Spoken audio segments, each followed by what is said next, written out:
This is Scott Johnson on behalf of Hopkins Farm Broadcasting here in Shelbyville, Tennessee, Bedford County. It's that time of the month where we have in Carol Garrette, the Director of Communications for the Bedford County School System, to talk about, Carol Garrette and Friends. Right. And we named that show about a year ago, Carol Garrette and Friends. Good morning, Carol. Good morning. How are you? I'm doing outstanding. It was 70-something degrees yesterday. It was a beautiful day for February in Bedford County. Okay, enjoyed the sunshine. Okay, that's over, Carol. We're going to have rain for the next 7 days, I think, is a forecast, but that's okay. So I hope everybody got to get out and enjoy it a little bit. I do, and hopefully we don't get back down to like 8 degrees again. Although it is February, folks, so keep in mind, this is the month we normally get a little like ice storms, things like that. So please be prepared out there, because you just got to wait 15 minutes in Tennessee and the weather will change. Mm-hmm. So anyhow, do you want to introduce your distinguished guest that you brought with us today, Carolyn, your topic? Absolutely. Thank you. So last month, I think Scott issued me a challenge because I had some fabulous students here that performed on the air from Thomas Magnet School. And when we were finished, he said, "How are you going to top that?" And I think maybe I have. This is exciting topic. These are my community friends from the community schools, and we are celebrating 100 years of community schools. I believe that the first graduating class from community high school was the 1925-26 school year, and so we're celebrating 100 years at the high school. That's correct. Yeah. And we're going to give you some of that history today, so I brought along some of the absolute experts in community school history. I have Miss Amy Martin with me, Miss Patsy Lynch, and Mr. Ron Adcock, and they've got a lot of stuff to share, so I don't want to take any time away from them. I mean, they got a ton of information. Before we get going, though, let's just do a little round table around the room here. Of course, Amy, you were involved in education for a long time. You want to give us a little brief summary there about your involvement in education here in Bedford County? Well, Scott, it was actually my entire life. Yeah, I know it was, but my entire life. Pass it on to our listeners. Yeah. Well, I retired after 45 years with the local TCAT. And that's the Tennessee College of Applied Technology here, VOTEC in the old school. Yeah, I tried to not use that VOTEC name. I know, I was told not to by the TCAT people, but go ahead. Loved every day that I went to work. It was a joy to be there. And then I served 26 years with the school board, and I was privileged to also serve on the state level. So that was a wonderful experience. Obviously, education near and dear to your heart. Yeah, it really is. Ron, how about yourself? I know you were around there a little bit. I've been around a while. I graduated from community school in 1959. My mother graduated in 1929. 30 years later, I graduated. 30 years later, after that, the last of my 3 children graduated. And I still got grandchildren in school there. Okay. I worked in the space program about 10 years, then came back to Bedford County, at that time called the State Area Vocational Technical School, which is evolved from that to the Tennessee Technology Centers to the Tennessee College of Applied Technology. Yep. And I retired there as a director. So, and then after that, I served 12 years on the local school board. You sure did. All right. Mm-hmm. Patsy, how about yourself? Well, I'm way behind them. Way behind? Uh-oh. As far as being involved with the education. My education is 12 years at community high school. Okay. My parents both are alumni. My whole family are alumni, and I've loved community school all my life. And Ron drugged me into the Alumni Association back probably close to getting to 40 years now to work. Yeah. And I understand your mother drug you into that too. I did. But been with the Alumni Association working and been close to the school ever since, trying to keep community high on the list. We appreciate what you're doing. Scott, I yes, will ma'am. have to say my grandchildren are 4th generation. Mm-hmm. That's really neat. Because, a lot of places in the country, people are so transient, you don't see that anymore. So that's really neat.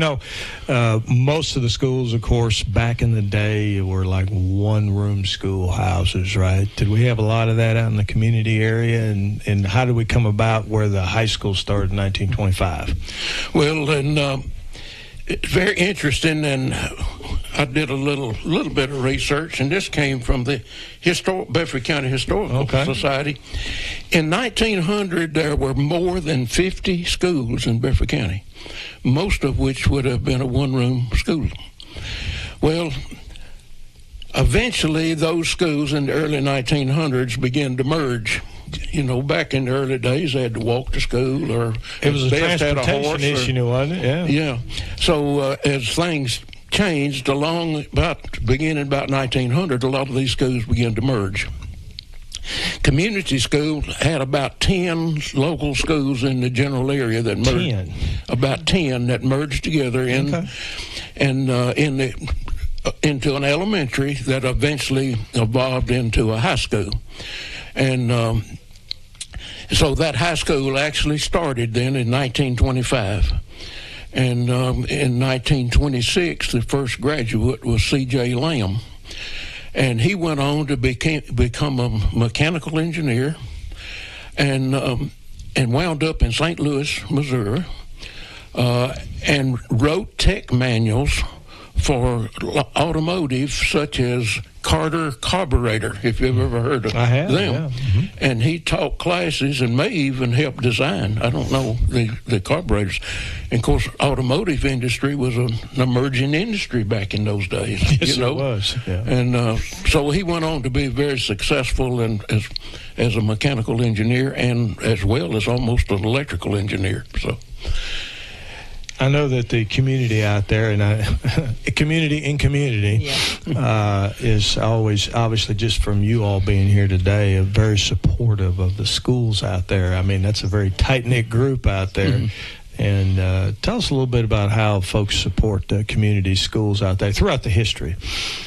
Well, I'm doing all the talking here, but you're doing a great job, Ron, as always. Well, they have supported it through different organizations. Of course, early on it was PTOs or PTAs. Mm-hmm. Parent-Teacher Association, Parent-Teacher Organizations. Okay, right. Certainly. And you can always find something going on in that community, whether they're fundraising for a special project.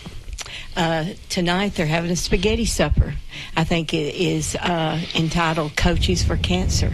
Okay. And so at 5 o'clock, anybody that wants to come out. Which school? At the high school. At the high school. Prior to the basketball game. Okay, so it's at 5 o'clock tonight. 5 o'clock tonight. Is that tonight. a fundraiser? It's a fundraiser. Okay. Yes, it is. Get some good food and help raise money. But they're always raising money for new dugouts. Just whatever the need is at that time. And you say it's a close-knit community. Mm-hmm. There's always an event going on, whether it's on a softball field, a baseball field, football field, in the gym. There's always something going on. And one thing that Robert Ralston, our current principal at the high school, did several years ago to encourage our senior citizens to come out. If you're a senior citizen of a certain age, you get to attend the high school games free. Okay. Of course, you'll spend money in the concession stand. always. But they do things to encourage people. We have a new project, I guess I should say, that will be opened up soon. There is a camera. Do you know anything about that, Carol, that's at the high school? It's it's something that will promote our ball players at the beginning of the ball games. It's high tech, so I can't wait till that comes out. And it took a tremendous amount of fundraising for that. Outstanding. One of the things that I think when this high school came together in 1925, of course, what was going on in 1925?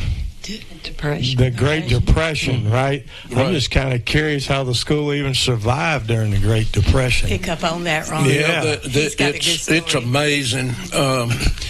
This is actually a portion of a letter from a James M. Ely. And some of the land that was bought, I think it was, Patsy, you looked it up, was 5 or 6 acres. Yes. And that land was bought by 7 individuals. I think the cost was $681 or something like that. Mm-hmm. Probably a high price back then. High price land. But there were 7 men, it says men, gave $100 each to buy this land. Well, Mr. Ely's father didn't have $100. But somebody in the community would loan money to individuals, of course, for interest. So he borrowed $100 at 6% interest, which was pretty good, in order to help buy that property. Well, the Great Depression came, of course, and he says, my father couldn't pay this money for 16 years. So he paid interest for 16 years, and then the person that he borrowed the money from died.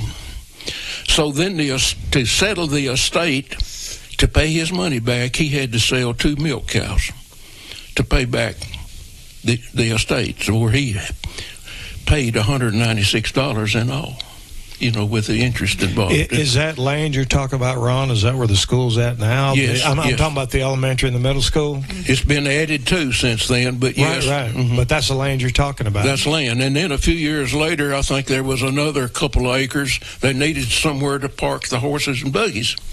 Didn't have enough room. Literally to park the horses and buggies. So they bought another couple of acres, I think, for $150 or something like that. From the same lady. Mm-hmm.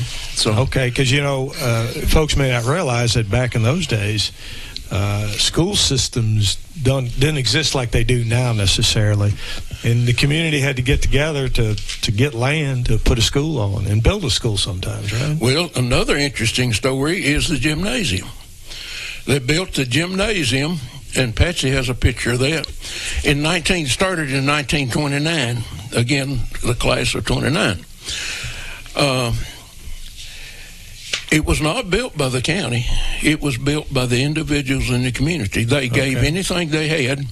It might be a cedar pole, right? Which I played in this gym. So the support were cedar posts. Last forever. And but they gave the lumber, their labor, or whatever they had to give to build the gym. And interesting enough, it was a year later before they ever put down a hardwood floor. And that hardwood floor was put down by Mr. Percy Crowell, who was a noted woodworker in the area, who later became principal. Is that right? So, folks, we're talking to Carol Garrette and friends concerning the history of community high school, start from 1925 to 2025. We're going to take a 60-second break and be right back. When's the last time you've seen the eye doctor? Don't wait. Whether it's little Carter's first pair of glasses or keeping a good eye on your vision health as you age, your eyes are a precious thing. See personalized care for the whole family and friendly faces at Dr. Hasty Family Eye Care on 605 North Main in Shelbyville, across from the U.S. Post Office. Striving to bring you excellence in optometry every single day. Don't put your family's vision off. Make an appointment today at 931-684-2020. Personalized eye care for the whole family at Dr. Hasty Family Eye Care. Visit Kincaid Service Company today to experience the superior comfort of a Serta mattress. Serta has pioneered sleep innovation for more than 90 years, bringing quality products to more than 150 countries worldwide. Serta Comfort is validated by consumers with thousands of 5-star reviews and are designed and assembled in the U.S. at one of Serta's state-of-the-art facilities. Serta's award-winning mattress collections are created by providing superior comfort along with overall support and breathability. Get Serta Comfort by visiting Kincaid Service Company in Shelbyville. Online at kincaidservice.com. Folks, this is Scott Johnson on behalf of Hopkins Farm Broadcasting. It's that time of month we have Carol Garrette, the Director of Communications with Bedford County Schools, in. Carol Garrette and friends. And today we have with her Ron Adcock, Amy Martin, and Patsy Lynch, alumni of community schools out there in the northwestern part of the county. Kind of going over the history from 2020 1925 to 2025, right. 100 years from when the high school opened up. Obviously, there was one-room schoolhouses out there before then, but Carol, I know that I would think the enrollment numbers have changed a little bit over the years. They have changed a little bit, so yes. What's that all about? So we've definitely grown. So that first graduating class of 1, and then the second year was what? Was it 10 that graduated that second year? 5 in 1927, okay. and 8 in 1928, and 17 in 1929. See, we even had growth in the school system back then. Absolutely. 1, 5, 8, and 17. Mm-hmm. Okay. So I thought I'd share with you the numbers today at our 3 schools. So now at Community Elementary, there are 650 students enrolled, and I say that at one glance in the middle of the month. I mean, that fluctuates. That's a large elementary school, though. Yes, 650. It's a very large elementary school. And then at the middle school, that's grades 6 through 8. There are 364 students. At this glance in mid-January when I looked at this. And then Community High School now has 527 students enrolled. So that's 100-something graduates a year, probably. Actually, I think, and I taught at Community High School for 10 years, and I think when I left in 2016,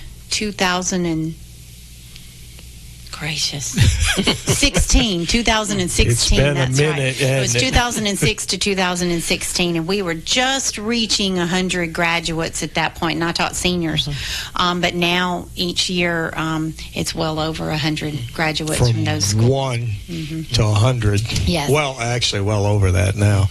But something that been a lot of growth in that part of the county, though. Absolutely, in that northern part of the county. Something that I think a lot of our students would have a hard time picturing is what these schools looked like back then, what you're talking about. So I thought I'd pass these pictures that Miss Patsy brought to Ron and let him show the camera, because these were wooden school buildings, and that's not something that our students today are used to thinking about. But we've got some pictures here of the first school in 1925, and then some pictures of the school and the gymnasium. And then this one here has students standing in front of the gymnasium and the school. So, Ron, we might let you show the camera there. Ron's not one of them photos, is he? I don't know. But anyhow, now the high schools had, I guess, a lot of principals, but some of them served for more than 20 years. Is that right? Did I have that right? Yes. That's correct. What you got on that, Miss Patsy? Okay. Let's see. Ron's got the exact number of years. Was Mr. J.W. Wheeler He was there, I believe, 22 years. That's a long 10 years of principal. And Mr. J.W. Wheeler was my principal because he started in 1946. And my mother's, he was my mother and Daddy's principal. And when they went on their senior trip, they were to be married on June the 2nd. He tried to get them to get married at Fall Creek Falls, but they didn't do it. He was also my principal for 9 years. Okay. So obviously he liked it there, and they liked him if he was there for 20-something years. In fact, the auditorium at the old new high school. At the old new high school. Middle school So now. the middle school now. Yes. That's correct. Okay. The middle school is named after J.W. Wheeler. What year was that gymnasium built that's at the middle school? It was in 97, 98, because my youngest son was able to play ball in it. Okay. Really nice gym. 97, 98 is when that school opened. Part of the school, because there's been constant expansion out there with the population increase and stuff like that. So let's talk about who are the current middle school. Who are the current principals out there in the middle school and the high school?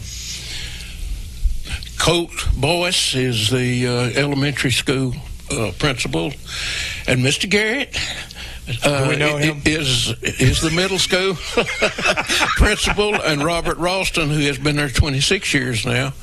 Has Robert been there that long? 26 years. Okay. Also alumni. Right. As well as Colt. He graduated in 89 with my daughter. Okay. I was Colt's teacher.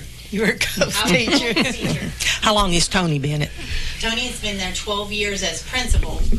12 years as principal, but he was in the system longer than that before that as a teacher and athletic director and coached girls basketball and cross country and taught history and government and athletic director and all kinds of stuff. So. Since we're talking about the middle school, a lot of people won't know this, but the mural that is on the gymnasium wall, that was put there by my wife's family in honor of her father. Her father was a good basketball player, especially on defense, and he was nicknamed Stonewall. Mr. Sam Beasley. Sam Beasley. He was known as Stonewall because he was a good defensive player on the inside. And they wanted to honor him, so after they had passed away, they funded, Phil Cook actually, painted that in honor of the class of 1929 and Stonewall. And if you'll notice in the mural, there is a rock or stone wall. And that is 17 stones, one for each class member of the class of 1929.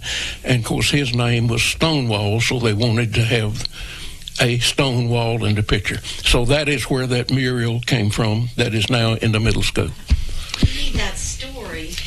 Well, that's interesting you said that, because I just shared that story with Tony in the last couple of years, and he was not aware of that story. So I got with Ron, and we have not done it yet, but we plan to put that story in writing so we can place it somewhere in the gym lobby. So, because I think it's important that the current students, as well as their parents, know why that mural is there. Yes, absolutely. Let's make that happen. Yeah.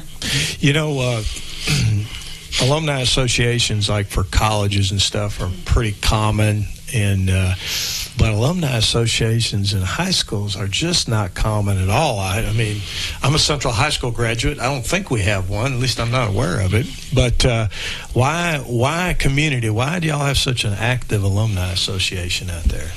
Well, it started a long time ago, even with Ron's mom's grades. They established it first, I think, for just fellowship. And then from fellowship, it's gone to recognition. It's gone to raising money for the schools, for scholarships.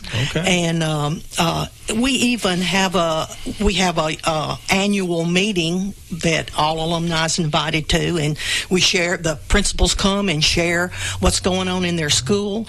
And we even include a necrology service, which is a candlelight service, which we honor the alumni who have passed during that year. And we invite a family member to come, and we recognize them in that service. So, and also during that service, one of the 3 schools will receive the annual gift to their school for whatever their needs are, and it rotates from elementary to middle to high school. And that donation, the proceeds come from a golf tournament that the alumni sponsors every year, which has become very lucrative for us. Mark your calendars if you're a golfer for September each year. Okay. About how many folks do you have active in the Alumni Association? Oh, we have a board of, 7 or 8 people. 7 or 8 people. And then we would like to see more participation from the community, you know, but at the annual meeting, what we have, 50 or 75 people maybe. Oh, that's pretty good. If somebody in the community areas happens to be listening today and they'd like to join your alumni association, what's contact information? How do you get a hold of? Who should they get a hold of? Well, when I served as president, and each year would give away the scholarships, and I would address the graduating class, I told them whenever they walked out that door, they automatically became a member of the Alumni Association. But if somebody wanted to get active, I mean, kind of, you know, helping you all out or whatever, who should they contact, or how should they do that? The easiest thing would be to contact any of us. Okay. Or even Mr. Ralston as principal, especially, and Colt as graduate as well. Mr. Garrett is not, but any of those principals, I think, would refer to the right people. So just contact Community High School. Communities, any leave a message school. for Mr. Ralston about getting in touch with y'all. But we're also on social media, aren't we? On yes. Uh-oh. Oh, yes. We have a website. You do? Yeah, and a And lot on of this Facebook. information that we've shared today is on the school website, if you look it up. Okay. What's y'all's website? What's it called?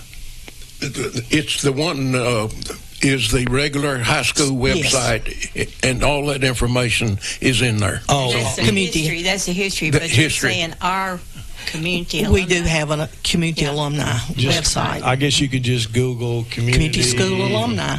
School alumni, and you can find. Is there contact information on there? Maybe. Yeah. Okay, because there's probably somebody out there listening today that may want to get We involved. would love to help. Absolutely. Carol, is there anything else you want to talk about today? I'm on the school's website trying to see if I could find the alumni information. But and you can go to Bedford. Sorry. You can go to bedfordk12tn.com, and under schools there's a list of schools, and you can find Community High School there. And it's probably our very best, most built out school website that we have in our county is Community High School, and a lot of people count on this website to find information, so that alumni information is on here. Yes, and today when we leave here, I'm headed out to Community High School. They're having an ACT draft day where they are all on the juniors. Draft day. The juniors that are striving to get a 21 or better on their ACTs. They break up into teams, and they're drafting each other onto ACT teams. And I'm going to go see what that's all about. Take some pictures and share that out from the Bedford County Schools Facebook and Instagram platforms. What Community High School does. Well, that's an interesting concept. Yeah. And they put little sports in the ACT. That's right. I like that, I think. And they're having it's in the library. It's not in the gym. It's in the library. They're having their draft today. So I'm going to get some pictures and cover that, so y'all watch for that information. That's where I'm headed right after. It was starting at 9:30, so they've started right now. Okay. And it'll take about an hour and a half, they said. So we'll go see what all that is about. And then we have, speaking of ACTs and getting ready for college, we have a parent university coming up on February the 13th. Okay. And that is how to ensure that your child is college and career ready. And that parent university, that's free for any parents and students that want to come to that. Once a month, we have a topic pertinent to help parents support their students.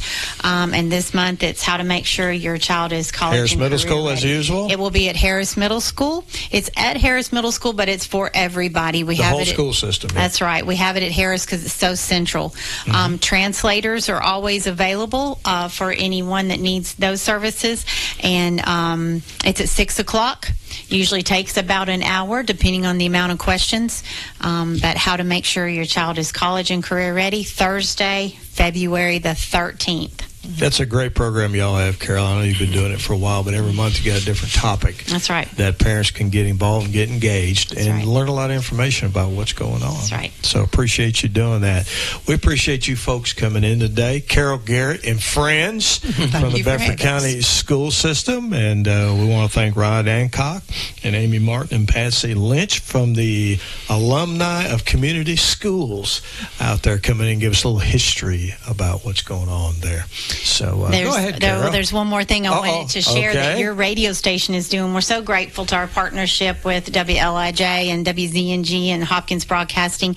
And we've cooked up this idea out at Community that we'd like to make some public service announcements, 60-second spots about what community schools have meant to these folks. And currently, the media specialist and the principal at the elementary school are gathering, and I'm sure that Mr. Garrett and Dr. Ralston are having to help Dr. Boyce on this too, but they are gathering one person from every decade for these 100 years to come and speak about what community schools mean to them and have them record it here at the radio station, and those will be playing for months, I'm sure. I think and those are 60-second spots. I think that's going to be really neat. I've supplied them with history. Okay, good. For them. In You'll fact, probably for the some names too. Last year, they started really early. Yes. Getting it together. Yes. Well, thank you all for coming in today, and thank you for being involved in your community out there. We need to see more people doing things like that, having that history and that involvement and having that buy-in. I know you guys are proud of your schools out there, and you got a great bunch of folks out there. So thanks again for coming in today. Carol, thanks for the. I believe you. I'm going to see how you top this next month. That's a challenge. You just keep climbing that ladder, Carol. All right, so we appreciate you bringing folks in today.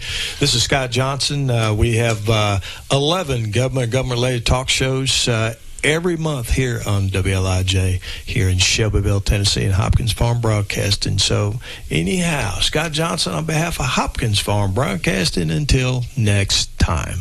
Kincaid's is proud to offer Beauty Rest Black to our customers. Beauty Rest Black represents a leap forward in bedding with sleep climate technology keeping you cool, and triple-stranded pocketed coils give you luxurious support all night long. Wake up refreshed and ready to take on the day with a new Beauty Rest Black mattress from Kincaid Service Company. 400 Madison Street, Shelbyville, across from the Speedway gas station. 931-684-5662. When's the last time you've seen the eye doctor? Don't wait. Whether it's little Carter's first pair of glasses or keeping a good eye on your vision health as you age, your eyes are a precious thing. See personalized care for the whole family and friendly faces at Dr. Hasty Family Eye Care on 605 North Main in Shelbyville, across from the U.S. Post Office. Striving to bring you excellence in optometry every single day. Don't put your family's vision off. Make an appointment today at 931-684-2020. Personalized eye care for the whole family at Dr. Hasty Family Eye Care.